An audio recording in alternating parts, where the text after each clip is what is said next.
If you're looking for a great used electric car at an affordable price, then I have news. You're not alone. The market for pre-owned electric cars is a busy old place with loads of buyers chasing a limited number of cars.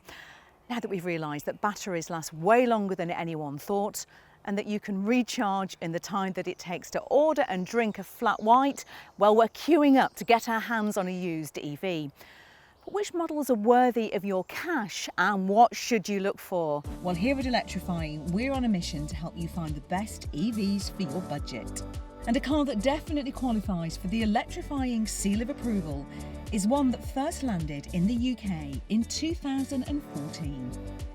Since then, it's become the darling of the Notting Hill set and has established itself as one of the best-selling EVs in the country. I also happen to be quite fond of it. Say hello to the BMW i3. But before I tell you about this little legend of the electric car world, don't forget to subscribe to the channel so you get a notification when our latest video has landed. And if you want lots more advice on buying a used electric or hybrid car, then electrifying.com is the place to head.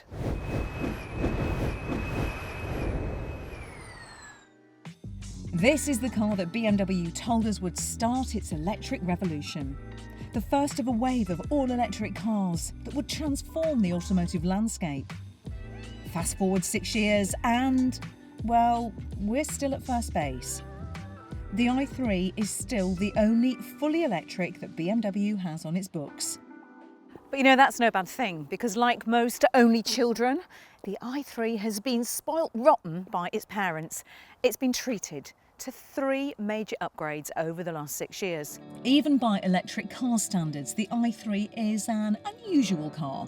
And not just because it looks like something designed by 2 people who couldn't agree on the basics, like where the windows should be. It also has some great party tricks. You see, unlike just about every other car, the i3 isn't made from metal. It's made from this. That is carbon fibre, the same material that they build Formula E and Formula 1 cars from. And carbon fibre is incredibly light, it's incredibly expensive, but it's also, as you can see from the lack of a central pillar, incredibly strong. Another fun fact about the i3 is that it doesn't have just one filler flap, it has 2. That's because BMW offered the i3 with what it calls a range extender, or a REX option. This is a tiny 650cc 2-cylinder motorcycle engine that's tucked away under the boot floor. Now it kicks in automatically when the range drops to around 6 miles and generates enough power to maintain the charge in the pack. It gives you between 60 to 80 miles of extra range and is a really useful get-out-of-jail card for when you can't make it to a charging point. Now, the good news is that if you're looking for an i3, there are plenty of them around. Prices start at around £12,500 for a used battery-only model, up to around £40,000 for an almost new model. If you're after a range-extending version like this one, you're going to pay around £1,000 to £2,000 more than battery-only. But do be really careful, because these models don't have zero emissions. That's according to the government's tax rules. So you could end up paying hundreds of pounds extra in road tax payments every year. Again, if you want more information on all the tax implications surrounding electric and hybrid cars, head over to electrifying.com. The earliest cars are fitted with a 24 kilowatt-hour battery that gives a range of between 70 to 90 miles in the real world. Cars built from July 2016 onwards come with a more usable 33 kilowatt-hour battery pack that can take you between 80 to 110 miles on a charge. And BMW increased the battery size yet again in 2018, when it upped the capacity to 42 kilowatt hours, extending the range to between 120 and 150 miles on a single charge. But at the same time, it dropped the range extender version. I guess you could say the REX became extinct. One thing you really don't need to worry about is the battery quality. The i3 has a very elaborate but rather clever battery management system that keeps the pack at the perfect temperature at all times. And talking about battery life, BMW is so confident about its battery pack that even the earliest ones are likely to still be within the warranty period. All i3s are sold with an 8-year or 100,000 mile warranty, with the 2020 models covered for 160,000 miles. So if your 2014 i3 has less than 6 figures on the clock, it's still covered. But you're still going to want to make sure that the battery is in good condition. Now, unlike some electric cars like the Nissan Leaf, the health of the battery isn't displayed all the time. Thankfully though, the infotainment system has got loads of little hidden menus in it that you can access, including one that shows you the condition of the battery cells. So do make sure you check that out if you're buying used.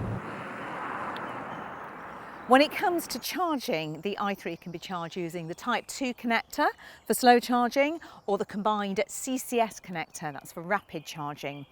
Now, rapid charging was an option prior to 2016, so if you're after an early model of the i3, do check that it has this dual port charging system. If you go for an early car and it doesn't have this, then you're going to need a good book if you're going to top up when you're away from home.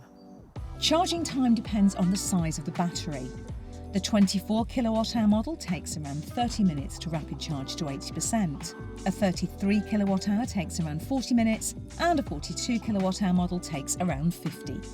If you're charging at home on a 7 kilowatt unit, expect it to take between 2 hours and 5 hours depending on the battery. As always, if you need to know more about charging, leads or anything else which is confusing you about electric cars, head over to our EV dictionary on electrifying.com where we explain everything. And if you think the i3 is a little unconventional on the outside, just take a look at what you get on the inside. Even after, 6-7 years since it first went into production, it's still one of the most futuristic interiors of any car that I can think of. I mean, look, there's no dashboard as such, just a screen here and here.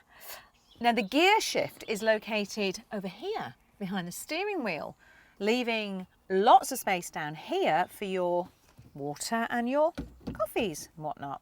And it's not just the layout that is so unique and slightly bonkers.